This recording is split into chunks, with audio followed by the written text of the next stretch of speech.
Hi, Eric Gibaud, ericgibaud.com, and today I'm going to tell you 6 things that camera makers and sellers don't actually want you to know. Well, most sellers don't even know about what I'm going to tell you.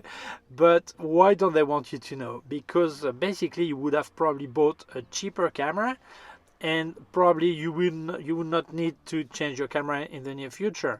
So this is probably why they don't want you to know. So let's start. So first of all, I'm going to explain very simply, because not everyone wants to have technical information. So I would like you to hear the concept, not the exact technical things, okay? If you know more about what I'm going to speak, you're welcome to comment below, and more people will read and learn more.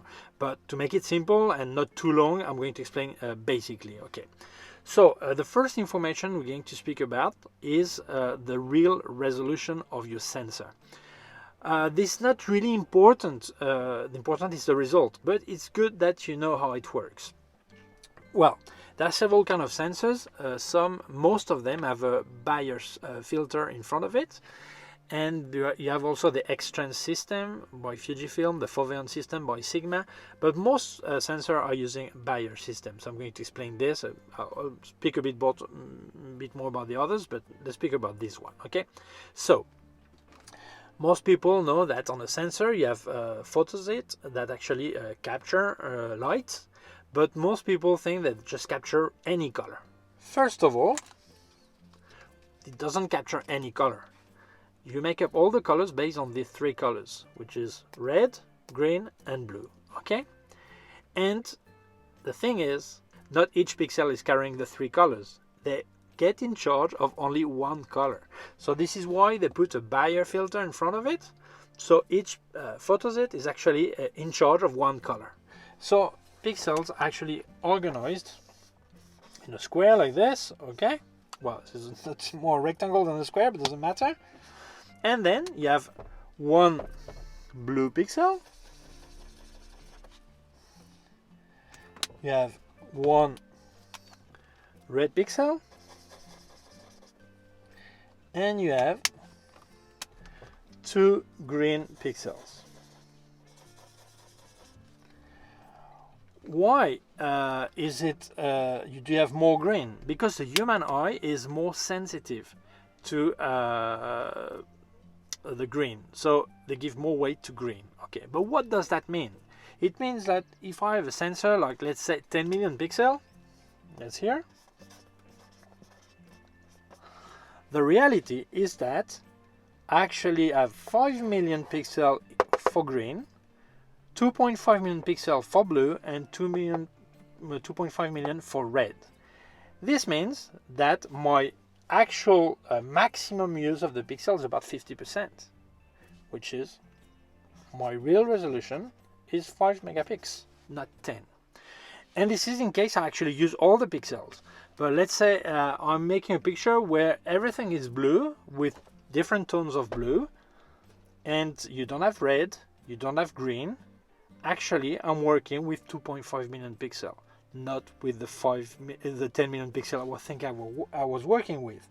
So this is really irrelevant for the results, because that's the way it is for any camera. So it's just the fact that you know it. But sometimes you will feel that they sell you a lot of pixels, but really the actual pixels that are used are less. They use all of them, but the actual resolution is less. But there are other systems, like you have the X-Trans by Fujifilm. It organizes the pixels differently, okay, but it's the same thing. You do not have the same resolution, real resolution, as the amount of pixel. And you have the Foveon system by Sigma, which actually is like 3 sensors on top of each other, one in charge of blue, another one red, and another green. And Sigma, when they give you the resolution, they actually multiply by 3 the basic size. Okay, so when they tell you the sensor is a 14 million pixel, this is not true. It's actually a 4 point something million pixel times 3, like 14 million. Okay, so this is a bit like of cheating, a bit of marketing. Okay. This information is just for you to know. It's not that relevant. What's coming next is more important, okay? Well, the second thing I think is very important for many people, because this is one of the main reasons why some people are changing camera, because they think they will be able to print larger, because they want to print the picture, so I think it's important. So we're going to compare two cameras. I got two Nikon, but doesn't matter, it works with any camera, okay? But let's take the D700 that has 12.1 megapixels and the D800 that has 36.1 megapixels, okay? I could be a doctor really when I write this way, okay? So most people think that if you go from 12 million pixel to 36 million pixel, you can print 3 times larger without losing quality. Obviously, I'm not speaking about interpolating. If you actually if you go through interpolation, you can print any size and interpolate, and that's it. But without interpolation. So why do they make this mistake? Because this is calculated on the surface. So it means I've got my sensor here, okay, and if you look at the D700, you have 2832 pixel high by 4258 pixel wide. If you look at the D800, you have 4912 pixel high and 7360 pixel wide, okay? So what does that mean? If I want to print, let's say 300 dpi, 300 dot per inch, okay, it means that on my picture made with the D700, I can print 14.19 inch by 944 inch. In centimeters, 1 inch is 2.54 centimeters. It means I will print 36 by 2397 centimeters. If I look at the D800, sorry, I would print 24.53 inch by 1637 inch, which is in centimeter 62 by 4158. And here you realize that it's not 3 times larger on the base, it's 73% larger. Most people were expecting 200%. It's 73%.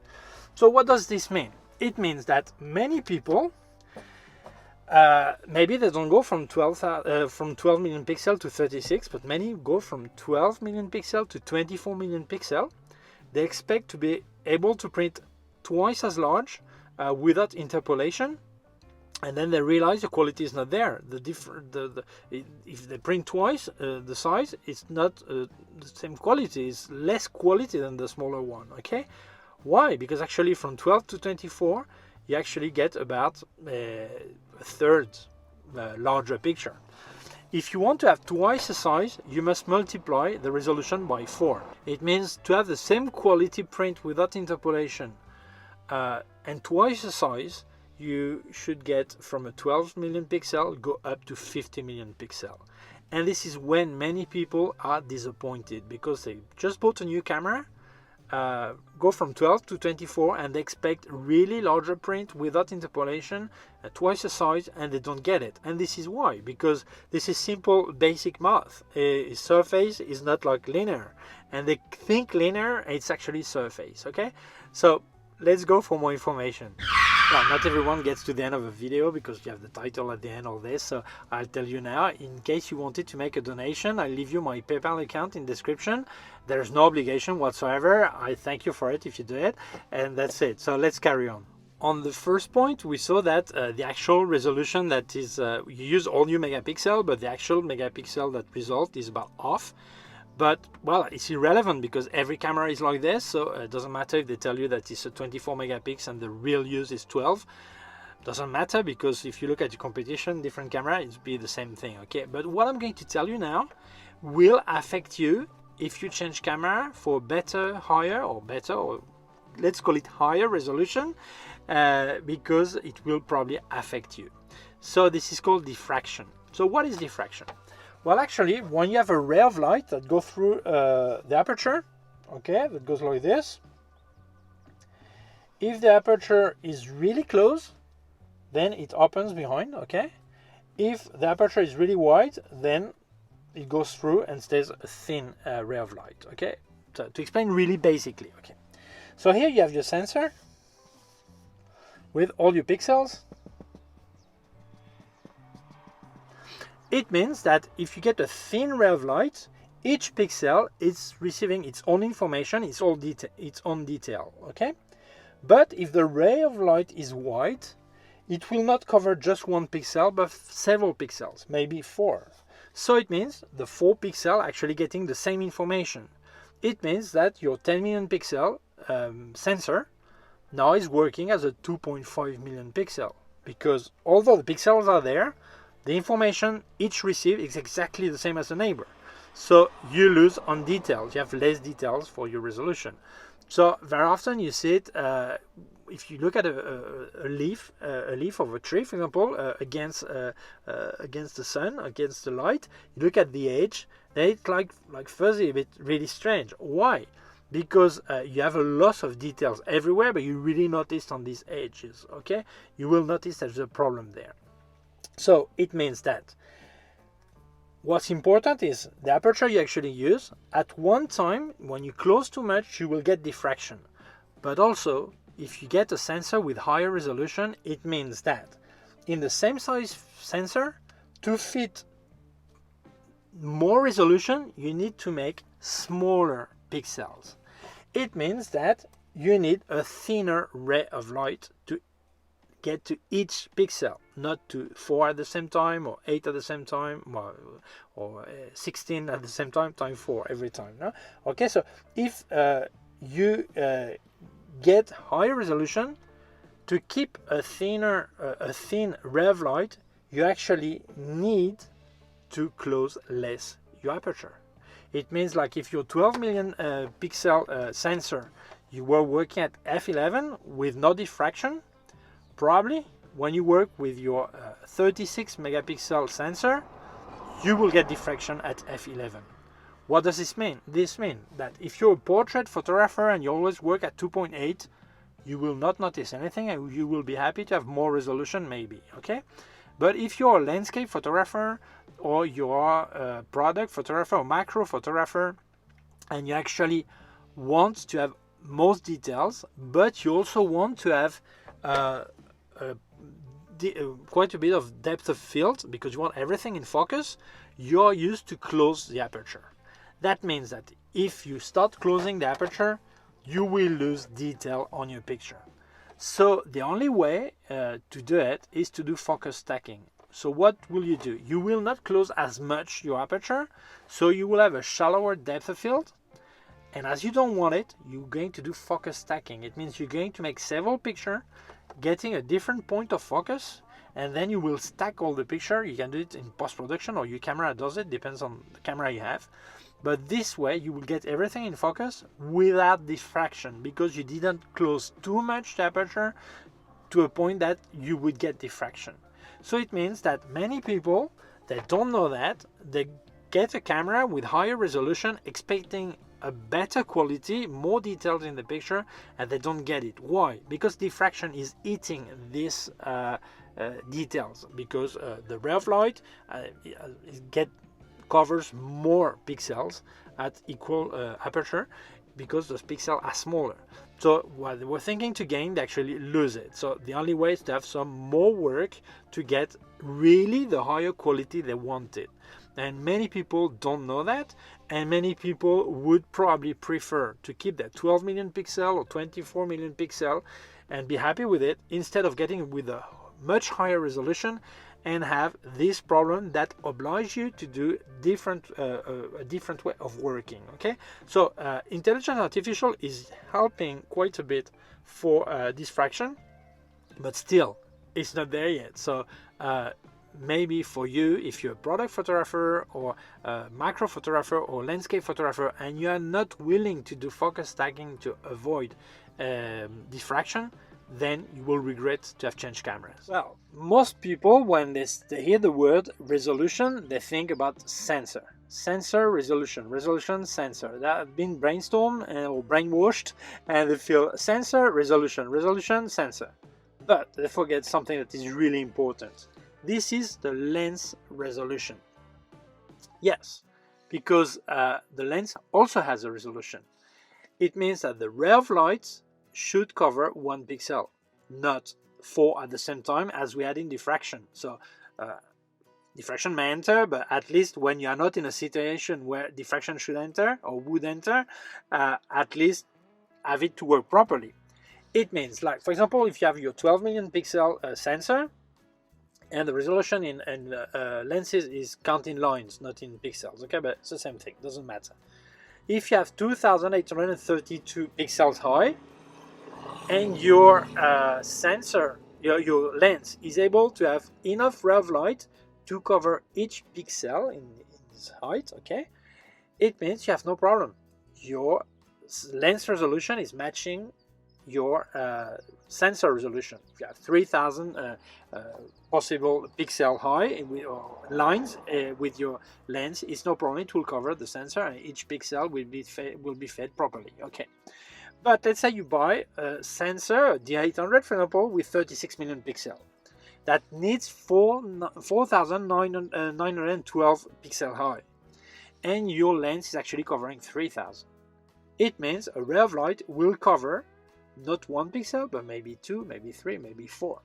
It means that you actually don't use your 36 million pixel sensor. You use it, but the details are the same with pixel next to each other. It means you actually may be using a third of your resolution you've paid for.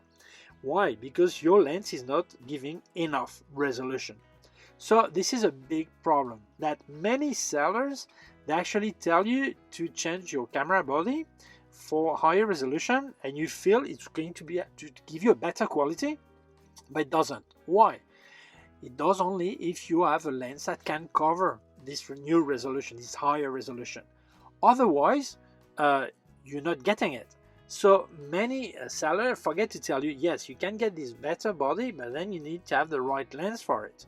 And I see many people, they get a full frame camera, and they had a Yongnuo 50mm 1.8, for example, which is probably the worst lens for the quality, but probably the best lens for its price, okay, because you have nothing for that price, so it just depends on where you do it. But if you get a better body, you're going to put better sensor, larger I would say, higher resolution sensor, put this lens on it, it's not going to resolve the resolution you need, so you've thrown your money in the bin. That's the problem, that's the reality. So it's really important. This is why people who've been more time making pictures, they always tell you, no, don't change your body yet, buy better lenses. Maybe, of course, these better lenses are good for the camera you have right now. Even if it's an entry-level camera, it won't hurt it, no problem. But when you change your camera body, you will be able to use these better lenses on this new body, and you will actually get a proper use of the higher resolution. Otherwise, you're throwing your money in the bin. So this is really important, lens resolution. Well, we've finished with the resolution, so now I'm going to speak about another concept that many people feel cheated when they realize what's going on, because they ignore the way brands actually measuring the way the camera works. It means that the speed is not necessarily the right speed, or the ISO is not really the right or the real ISO, and the aperture is maybe not the real aperture. You can actually have 1/3 different on each, okay?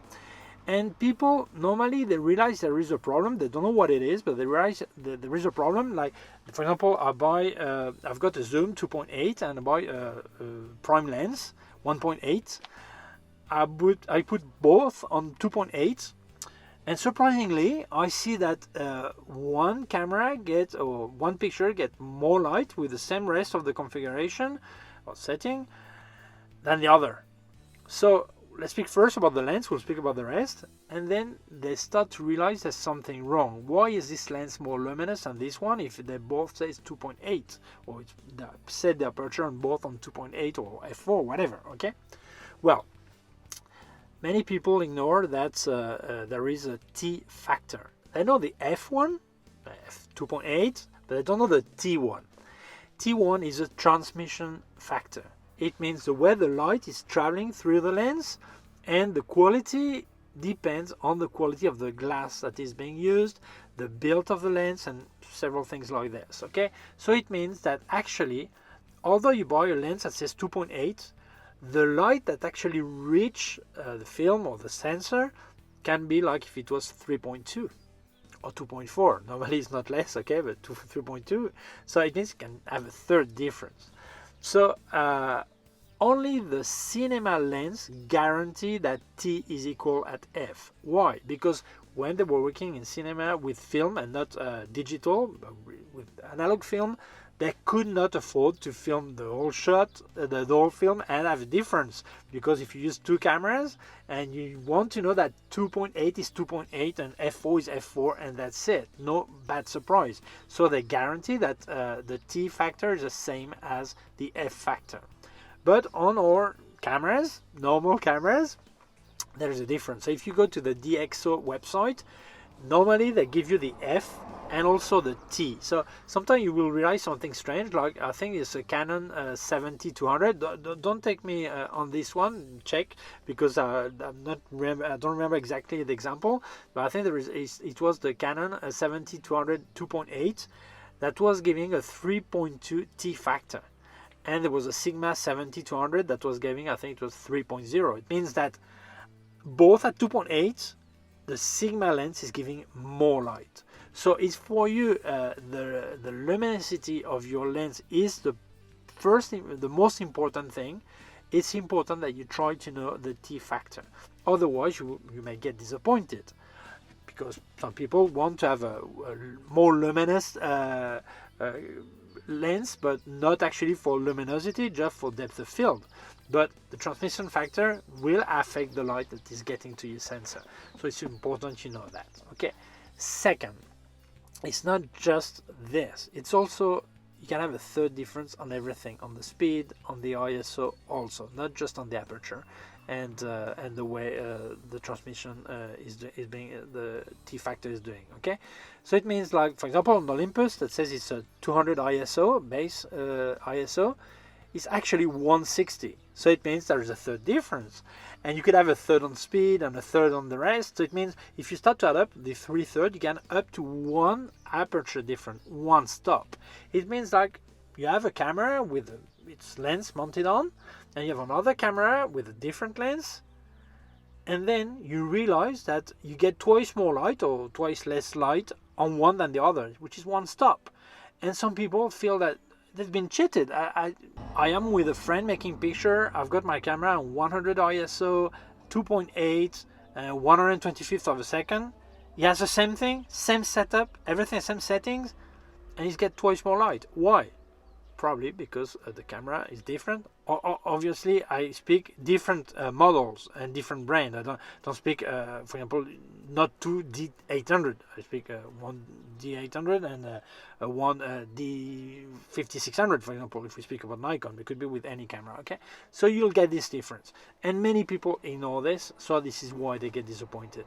Many people change cameras because they want a higher frame rate, higher burst rate when they make pictures. Don't speak about video, I speak about burst rate. Okay, so they want like a 10 image per second instead of 4 they had. So they get a camera, and very often they go to the shop, and the guy takes off the lens and shows the other mirrors flipping like this.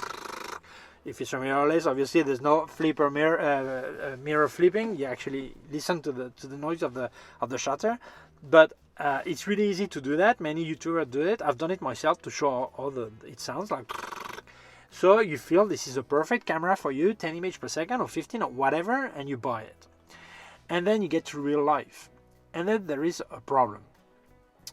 Is that normally, well, yes, it's wishable to have your pictures all in focus. It means that if you're going to a burst rate like 10 images per second, you want your 10 pictures to be in focus. Otherwise, it's pointless to make these pictures. So it means your autofocus needs to keep the pace of the burst. If it doesn't, you have actually 3 options. One is You accept to have blurred pictures because it was not in focus, and you know that well, you put it makes picture anyway, whether it's in focus or not. So out of 10 pictures, maybe you will have 5 blurred pictures or 8 blurred pictures, and you accept it. Second option is to tell the camera, no, you will make the picture only if it's in focus, but then in this case it will lower the speed of the burst rate automatically. It means like instead of being at 10 images per second, maybe you're on 4 images per second. So you've bought a camera for 10 images per second, but you cannot do it. And the third option is what many mirrorless cameras especially do that. Some other also reflex, but typical mirrorless that gives really high burst rate, like 60 images per second or 30 images per second. They actually do the focusing on the first picture and don't touch the autofocus afterwards. So it means like if you're doing a picture of a cheetah that is running with four feet, okay, it's actually running. If the cheetah is going on the same plane, there's no problem. Same plane, I mean, don't speak plane like this. Same plane, okay, focal plane. It means that there's no problem because it makes focusing on the first picture, and as it's moving in the same plane, everything will be in focus. But if the cheetah goes like this, running like this, you will have some picture out of focus because it's getting out of the plane, okay, or front or backward, okay. It means that you will have some picture out of focus. So you'll have to decide, because it's hard to find a camera that will do the proper rate, autofocus rate with the burst rate. So if for you the important is the frame per second you're getting in photography, you should pick a camera that will have an autofocus that can cope with this speed. Otherwise, you know that you will have to make some decision, and many of them won't be the one you want, but you need to have this information. Well, that's it. I think these were the most important 6 points. There are more, okay, but I think with this, it's okay. It was long enough, this video, for you to watch. For me, it was a pleasure to tell you, okay? If you feel it may interest other people, please share it on social networks. If you have not done yet, please subscribe to my YouTube channel. The small button down here, also a small bell. If you click on the bell, get notified when I upload a new video. My website, ericgibaud.com. If you have any question or comments, you can leave it below, sorry, in comments. And I also leave you links of my gear on Amazon, also links to other parts of my YouTube channel. Also leave a link to my PayPal account in case you want to make a donation. I really thank you for it. So please take care of yourself and see you soon. Bye.